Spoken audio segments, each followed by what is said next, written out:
കേരളത്തിലെ പത്തനംതിട്ട ജില്ലയിൽ റാന്നി താലൂക്കിൽ റാന്നി പെരുനാട് ഗ്രാമപഞ്ചായത്തിൽ പശ്ചിമഘട്ടത്തിൻ്റെ ഭാഗമായ പെരിയാർ കടുവ സംരക്ഷിത പ്രദേശത്തിൽ സ്ഥിതി ചെയ്യുന്ന ഒരു പ്രധാനപ്പെട്ട ഹൈന്ദവ തീർത്ഥാടന കേന്ദ്രമാണ് ശബരിമല. ഒരു പ്രത്യേക കാലഘട്ടത്തിൽ ഏറ്റവും കൂടുതൽ ഭക്തരെത്തുന്ന ലോകത്തിലെ തന്നെ ഏറ്റവും വലിയ ക്ഷേത്രങ്ങളിലൊന്നാണ് ശബരിമല. സമുദ്രനിരപ്പിൽ നിന്നും ഏകദേശം 480 മീറ്റർ ഉയരത്തിൽ 18 മലകൾക്ക് നടുവിലായാണ് ശബരിമല ക്ഷേത്രം സ്ഥിതി ചെയ്യുന്നത്. അഴുതാക്കുന്നിലേക്ക് കയറുന്നതിന് മുന്നേയുള്ള ഒരു ക്ഷേത്രമാണിത്. പഴമയുടെ ആ നാടൻ ഭംഗി ഇവിടെ ശരിക്കും കാണാൻ കഴിയുന്നുണ്ട്. പഴമയുടെ പ്രതീകമായ ഒരമ്പലം. ഇവിടുത്തെ ഐതിഹ്യവും അറിയില്ല, ചരിത്രവും അറിയില്ല. എന്നിരുന്നാലും ഒറ്റ നോട്ടത്തിൽ തന്നെ എല്ലാവർക്കും ഒരു സംശയവുമില്ലാതെ തന്നെ പറയാൻ കഴിയും, നൂറ്റാണ്ടുകൾ പഴക്കമുള്ള ഒരമ്പലമാണിത്. കാളകെട്ടിയിൽ നിന്ന് ഏകദേശം 2 കിലോമീറ്റർ അകലെയാണ് പമ്പാ നദിയുടെ കൈവഴിയായ അഴുതാ നദി. ഈ കാണുന്നതാണ് അഴുതാ നദി. കുത്തനെയുള്ള അഴുതാക്കുന്നിലേക്ക് പോകുന്നതിന് മുമ്പ് തീർത്ഥാടകർ അഴുതാ നദിയിൽ നിന്ന് ഉരുളൻ കല്ലുകൾ ശേഖരിക്കുന്നത് പതിവാണ്. എരുമേലി, വണ്ടിപ്പെരിയാർ, ചാലക്കയം തുടങ്ങി നിരവധി റൂട്ടുകളിലൂടെ ശബരിമലയിലെത്താം. അയ്യപ്പൻ മഹിഷിയെ കീഴ്പ്പെടുത്താൻ ഈ വഴിയാണ് സ്വീകരിച്ചതെന്ന് വിശ്വസിക്കപ്പെടുന്നതിനാൽ എരുമേലി വഴിയുള്ള പാത പരമ്പരാഗത പാതയായി കണക്കാക്കപ്പെടുന്നു. എരുമേലി വഴി പോകുന്ന ഭക്തർ ശബരിമലയിലെത്തുന്നതിന് മുമ്പ് നിരവധി സ്ഥലങ്ങളിലൂടെ കടന്നു പോകുന്നു. എരുമേലിയിലെ ധർമ്മശാസ്താവിൻ്റെയും വാവർ സ്വാമിയുടെയും ക്ഷേത്രങ്ങളിൽ പ്രാർത്ഥന നടത്തിയാണ് യാത്ര ആരംഭിക്കുന്നത്. ശബരിമല ക്ഷേത്രത്തിലെ പ്രതിഷ്ഠാമൂർത്തി ധർമ്മശാസ്താവിൻ്റെ അവതാരമായ ശ്രീ അയ്യപ്പനാണ്. ധ്യാനഭാവത്തിൽ കിഴക്കോട്ട് ദർശനമായി അയ്യപ്പനെ പ്രതിഷ്ഠിച്ചിരിക്കുന്നു. മുഖ്യ ക്ഷേത്രത്തിൻ്റെ വടക്കുഭാഗത്ത് ഏകദേശം 200 മീറ്റർ മാറിയാണ് മാളികപ്പുറം ഭഗവതി ക്ഷേത്രം. മാളികപ്പുറത്തമ്മയെ തുല്യ പ്രാധാന്യമുള്ള ദേവിയായി കരുതുന്നു. ക്ഷേത്രത്തിലെ പ്രധാന ഉപപ്രതിഷ്ഠ കന്നിമൂല ഗണപതിയാണ്. അയ്യപ്പൻ്റെ ശ്രീകോവിലിൻ്റെ കന്നിമൂലയിൽ പ്രത്യേകം ശ്രീകോവിലിൽ കിഴക്കോട്ട് ദർശനമായാണ് ഈ പ്രതിഷ്ഠ.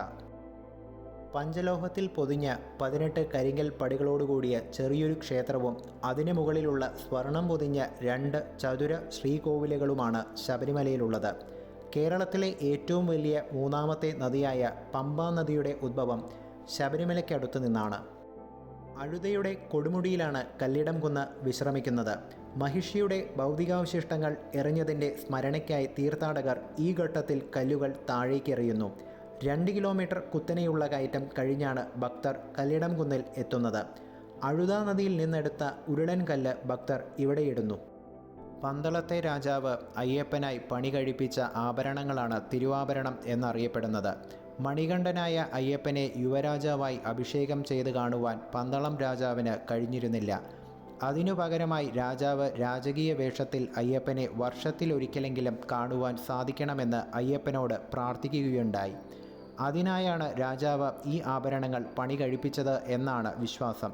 പന്തളം രാജാവിന് അയ്യപ്പൻ്റെ പിതാവിൻ്റെ സ്ഥാനമായതിനാൽ അദ്ദേഹം ശബരിമലയ്ക്ക് വന്നാൽ അയ്യപ്പൻ എഴുന്നേറ്റ് നിന്ന് വണങ്ങേണ്ടി വരുമെന്നാണ് വിശ്വാസം. അതുകൊണ്ട് തന്നെ അദ്ദേഹത്തിന് പകരക്കാരനായി രാജപ്രതിനിധിയെയാണ് അയക്കുക. ഇരുമുടിക്കെട്ടുമായി വരുന്നവരെ മാത്രമേ 18 പടികൾ കയറാൻ അനുവദിക്കൂ. നെയ്യഭിഷേകമാണ് ഈ ക്ഷേത്രത്തിലെ പ്രധാന വഴിപാട്.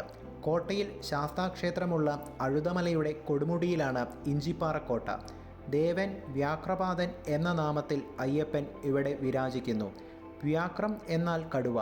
ഭഗവാൻ തൻ്റെ ഭക്തരെ സംരക്ഷിക്കാൻ കടുവകളെ തൻ്റെ നിയന്ത്രണത്തിൽ നിർത്തുന്നു എന്നാണ് വിശ്വാസം. ഇഞ്ചിപ്പാറക്കോട്ടയിൽ നിന്ന് തീർത്ഥാടകർ നേരെ മുക്കുഴിയിലാണ് എത്തുന്നത്.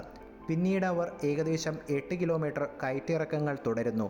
ഒരു വശത്ത് അഴുതാക്കുന്നും മറുവശത്ത് കരിമലക്കുന്നുമായി കരിവാളൻ തോടെത്തുന്നു. കരിമല കയറുന്നതിന് മുമ്പ് ഭക്തർക്ക് വിശ്രമിക്കാൻ കരിവാളൻ തോടിൽ ചില സൗകര്യങ്ങളുണ്ട്. മറ്റു ക്ഷേത്രങ്ങളിലെ പോലെ വർഷത്തിൽ എല്ലാ ദിവസവും ഇവിടെ പൂജയോ തീർത്ഥാടനമോ നടക്കുന്നില്ല. നവംബർ, ഡിസംബർ മാസങ്ങളിൽ വൃശ്ചികം 1 മുതൽ ധനു 11 വരെ നീളുന്നതും മണ്ഡലകാലം എന്നറിയപ്പെടുന്നതുമായ 41 ദിവസങ്ങളാണ് ശബരിമലയിലെ പ്രധാന തീർത്ഥാടന കാലയളവ്. ഇതിനു പുറമെ എല്ലാ മലയാള മാസങ്ങളിലെയും ആദ്യത്തെ 5 ദിവസങ്ങളിലും ഇവിടെ സന്ദർശനം അനുവദിക്കുന്നു. ശബരിമലയെ ചുറ്റിയുള്ള ഓരോ മലമുകളിലും ക്ഷേത്രങ്ങളുണ്ടായിരുന്നു. നിലയ്ക്കൽ, കാളകെട്ടി, കരിമല തുടങ്ങിയ സ്ഥലങ്ങളിൽ ഇന്നും ക്ഷേത്രങ്ങൾ കാണാം. അയ്യപ്പൻ മഹിഷിയെ വധിച്ച ശേഷം ധ്യാനത്തിലിരുന്നത് ശബരിമലയിലാണെന്ന് വിശ്വസിക്കപ്പെടുന്നു.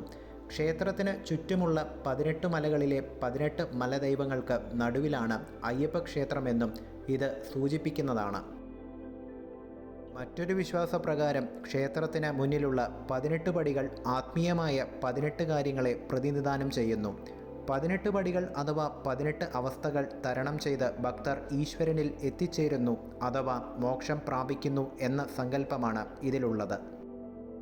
പുണ്യവും പാപവും ഉൾക്കൊള്ളുന്നതായി സങ്കല്പിക്കപ്പെടുന്നതും അയ്യപ്പ ഭക്തന്മാർ മണ്ഡലകാലത്ത് തങ്ങളുടെ തലയിലേറ്റി കൊണ്ടുപോകുന്നതുമായ ഒരു ഭാണ്ഡമാണ് ഇരുമുടിക്കെട്ട്. ഇരുമുടിക്കെട്ടുമേന്തി മല ചവിട്ടുന്നത് ജീവിതത്തിലെ പുണ്യമായാണ് ഭക്തർ കണക്കാക്കുന്നത്. നിരവധി ചടങ്ങുകളോടുകൂടെയാണ് ഈ കെട്ട് നിറയ്ക്കാറുള്ളത്. സാധാരണയായി ഇരുമുടിക്കെട്ടിനുള്ളിൽ നെയ്ത്തേങ്ങ, അരി എന്നിവയാണ് കൊണ്ടുപോകാറുള്ളത്. ശബരിമല ക്ഷേത്രത്തിലെ പ്രതിഷ്ഠാമൂർത്തി ധർമ്മശാസ്താവിൻ്റെ അവതാരമായ ശ്രീ അയ്യപ്പനാണ്. ധ്യാനഭാവത്തിൽ കിഴക്കോട്ട് ദർശനമായി അയ്യപ്പനെ പ്രതിഷ്ഠിച്ചിരിക്കുന്നു. യോഗ പട്ടാസനത്തിൽ വലതുകൈയിൽ ചിന്മുദ്രയും ഇടതുകൈ മുട്ടിൽ വച്ചിരിക്കുന്നതുമായാണ് വിഗ്രഹം. സ്വർണത്തിന് പ്രാധാന്യം നൽകി നിർമ്മിച്ച 1.5 അടി ഉയരം വരുന്ന പഞ്ചലോക വിഗ്രഹമാണ് ഇവിടെയുള്ളത്. 7 നിലകളുള്ള ഒരു കുന്നാണ് കരിമല. ഘട്ടം ഘട്ടമായാണ് യാത്ര. 5 കിലോമീറ്റർ കയറ്റം വളരെ ബുദ്ധിമുട്ടുള്ളതാണ്. കരിമല കുന്നിൻ മുകളിലെ പരന്ന ഭൂപ്രദേശം വിശ്രമിക്കാൻ അവസരമൊരുക്കുന്നു. കരിമല കൊടുമുടിയിൽ നിന്ന് പെരിയാനവട്ടത്തേക്കുള്ള 5 കിലോമീറ്റർ ഇറക്കം ആരംഭിക്കുന്നു. ഒരു കാലത്ത് ആനകൾ ധാരാളമായി ഉണ്ടായിരുന്നതിനാലാണ് ഈ പേര് ലഭിച്ചത്. 2.5 കിലോമീറ്റർ പിന്നിട്ടാൽ ചെറിയാനവട്ടത്തും പമ്പാ നദിയിലും ഭക്തർ എത്തുന്നു. ഈ സ്ഥലത്തെ കിണറ്റിനുള്ളിലെ നാഴീക്കിണർ കുത്തനെയുള്ള കയറ്റം കഴിഞ്ഞാൽ ദാഹവും ക്ഷീണവും ശമിപ്പിക്കുന്നതിനായുള്ള ശുദ്ധജലവും ഉണ്ട്.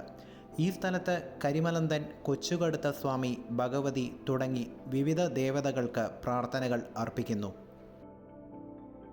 യാത്രയുടെ കയറ്റവും ഇറക്കവും ജീവിത ഉയർച്ച താഴ്ചകളുടേതാണ് എന്ന് തിരിച്ചറിയാൻ ഒരാളെ പഠിപ്പിക്കുന്നുവെന്നത് ശ്രദ്ധേയമാണ്. അയ്യപ്പൻ്റെ പിതൃസ്ഥാനീയനായ പന്തളം മഹാരാജാവ് അയ്യപ്പന് നൽകിയതെന്ന് വിശ്വസിക്കപ്പെടുന്ന അടയാഭരണങ്ങളാണ് തിരുവാഭരണം. സ്വർണത്തിൽ തീർത്തിരിക്കുന്ന ഈ ആഭരണങ്ങൾ പന്തളം വലിയ കോയിക്കൽ കൊട്ടാരത്തിലാണ് സൂക്ഷിക്കുന്നത്. ഇത് മകരവിളക്ക് ദിവസം കൊട്ടാരത്തിൽ നിന്ന് കാൽനടയായി ഘോഷയാത്രയുടെ അകമ്പടിയോടെ ശബരിമലയിൽ കൊണ്ടുവരുന്ന ചടങ്ങാണ് തിരുവാഭരണ ഘോഷയാത്ര എന്നറിയപ്പെടുന്നത്. ശബരിമല തീർത്ഥാടനത്തിലെ പമ്പയുടെ പ്രാധാന്യം പന്തളം രാജാവ് രാജശേഖരൻ ഇവിടെ അയ്യപ്പനെ കണ്ടെത്തിയെന്ന വിശ്വാസത്തിൽ നിന്നാണ്. ഗംഗയെപ്പോലെ പവിത്രമായി കരുതപ്പെടുന്ന ജലം ശാപത്തിൽ നിന്നും തിന്മയിൽ നിന്നും ഒരാളെ ശുദ്ധീകരിക്കുമെന്ന് ഭക്തർ വിശ്വസിക്കുന്നു.